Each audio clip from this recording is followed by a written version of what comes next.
Even if Mira is always banned in Pro League, does that mean she's actually OP? No, so to the contrary, I don't think something being banned necessarily means they're overpowered. Because look at Clash. Is Clash overpowered? No.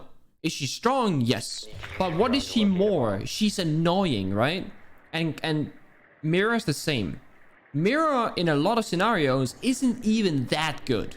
Sometimes, however, she's very fucking good. Like Cafe, for example. You can't deal with her Mira windows vertically. There's no way. But she's annoying more than anything. She's extremely frustrating to play against. It's the same with Echo. Invisible Echo drones in the ceiling that you can't really find that easily. And they move around when you find them. It's annoying. It's not necessarily overpowered.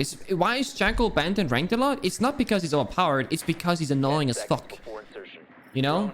Like, they mid-drone you. They just scan your feet for 30 seconds and, like, you're done for. Thank you, Fluxy. So I think it's more of like an annoyance factor than an actual overpowered factor. And I think that's why you can't look at statistics without context. Like, if Ubisoft is like, oh, Jackal's getting banned every single game. Well, that's not because he's overpowered. It's because he's annoying. You know? Someone said, does being annoying to that extent mean Jackal needs a nerf? I do think that Jackal needs a nerf because I think he's too strong. I do think so myself. I think Jackal has too much value.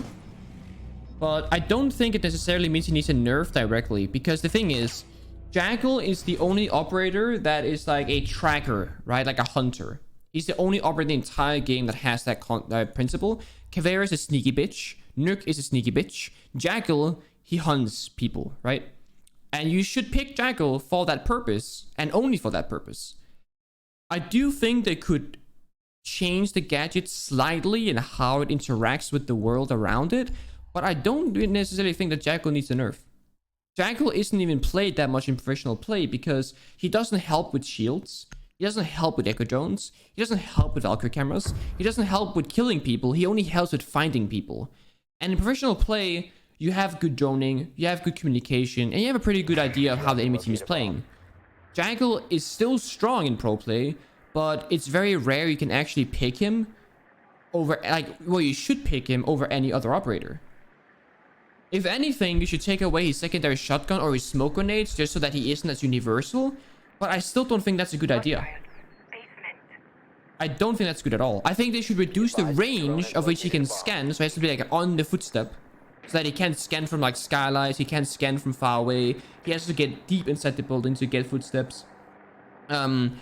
They already nerfed him so that you can't scan below floors. Like if you're in lobby, you cannot scan people in meeting. There's no footsteps. They changed that.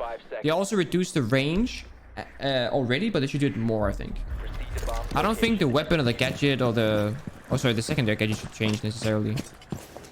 What if Jackal's tracking works like Bloodhound from Apex? He can see the footprints, that direction, and whose they are.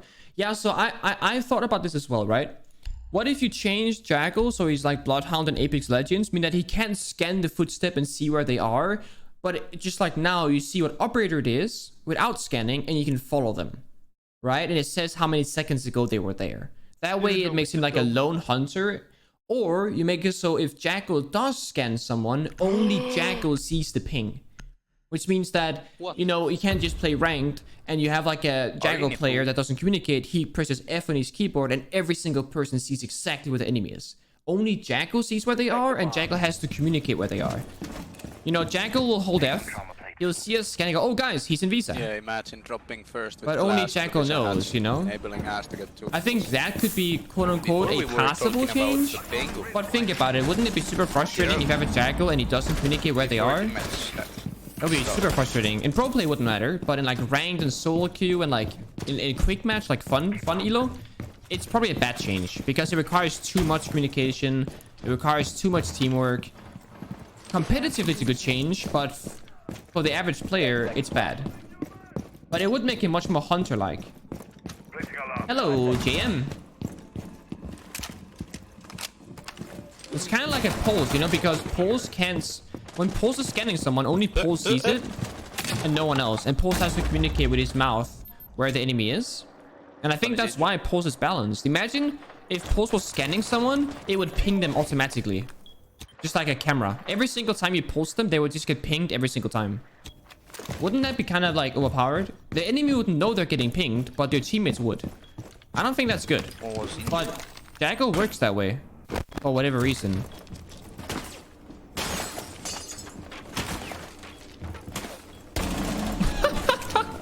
We make his gadget so you can only see in what room he is. I don't think that's good. I think it baits people more often than not. I think it's really important that Jackal doesn't become unreliable, because that's why you pick him. Like, I would say the reason why Vigil is so strong is because he's not reliable. Like, his gadget makes the enemy team guess where he is.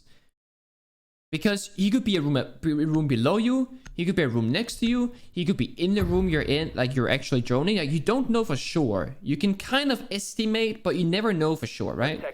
And also, I don't know if you guys know this, or I'm sure someone doesn't know it, but Vigil's scanner, just like Mute Jammers, is a half sphere. So if you're elevated like this and you use your scanner, the drones won't see you, because it only goes upwards. If the drone jumps, they see you. But if you're droning below me right now, you wouldn't know I was here. You wouldn't even see me on my gadget. But if you're in CO, you would see it because you're above me. So if you hide on an elevated area, the drone could be right below your feet and they wouldn't get the indicator. It's the same. If I put a mute jammer here, you can drone Luppy without getting mute jammed, because it's a half sphere. It only goes upwards and to the sides. It doesn't go downwards. So if I stand right here and I visual scan, you can drone Luppy. And you would say, Lobby clear. You wouldn't even know I'm here. And that's, again, Visual is very unreliable. Thank you, bro. He's hard to find, and that's why he's so strong. And if you make Jackal the same way, like he can't reliably find people, I feel like Jackal would just be useless. Because she's like, oh, I guess he's over here.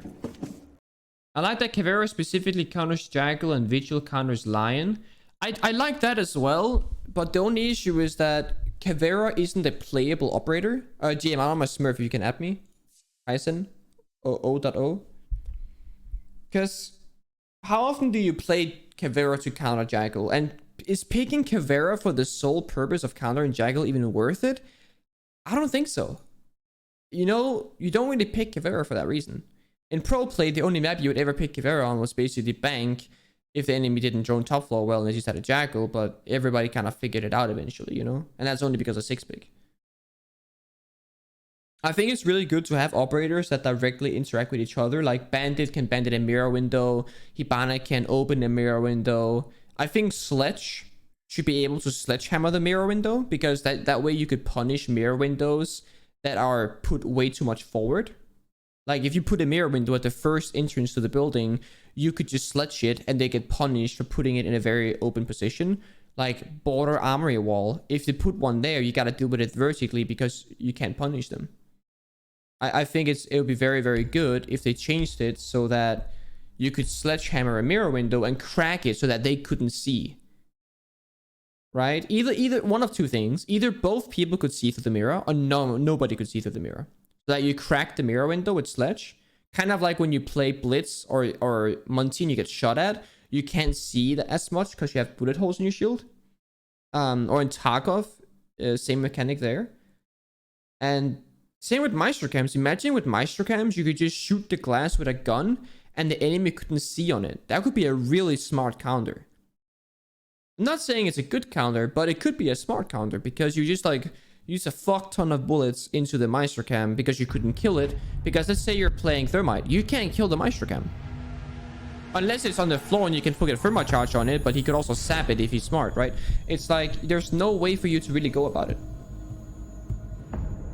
So I think it's really important that you have interactions with operators that make sense. And I think Caveira countering Jackal makes very good sense, but it's really tough. Maestro Cam should be able to get meleeed. I fully agree. I think that if a Maestro player puts a Maestro Cam in a position that doesn't have any cover, it should get punished. Like, you should be able to melee, or even better, my thought was it's like Dokebi's gadget. You walk up to the Maestro Cam and you hold F and you can quote unquote disable the camera. Right? You walk up and you gotta whip out your phone, which means you're completely vulnerable to getting shot, getting C4'd, getting peeked, etc. So you need cover. And then you can disable the Maestro Cam, so it just doesn't work anymore. You know? Or it explodes, or, you know, whatever the fucking case might be. I think that would be super sick. Or if you played breaching charges, you could just like somehow use like a mini breaching charge and just kill it, right? Like you sacrifice your secondary gadget, something like that. Because right now there's no counter to Maestro cams. There's literally none. You just need to be a certain operator. Hello. I think it's the same with Dokkaebi. I think instead of Dokkaebi just holding middle mouse button and then she calls, I think you should like be on the Dokkaebi hacking to be calling. So instead of just holding down middle mouse button for 3 seconds and then you call forever, you need to hold down middle mouse button for 3 seconds and then you can call as long as you keep holding down the button. As long as you keep doing it, you'll call. Because right now you just kind of hold it and you let go and you just gun people. That makes Dokkaebi much less fun or viable for solo queue. But the point of Dokkaebi isn't to be overpowered. Like doing this and then calling makes no sense. Because then you give the enemy a negative effect, aka getting called. Same with Lion. You shouldn't be able to just click mid mouse button and run and gun. You should be holding down that button, making yourself useless. And you're playing 4v5, but with the benefit of having the debuff on the enemy. Because now you just call, and then you just interfrag, right? Then either you die or you don't die. There's no skill involved. There's no decision making.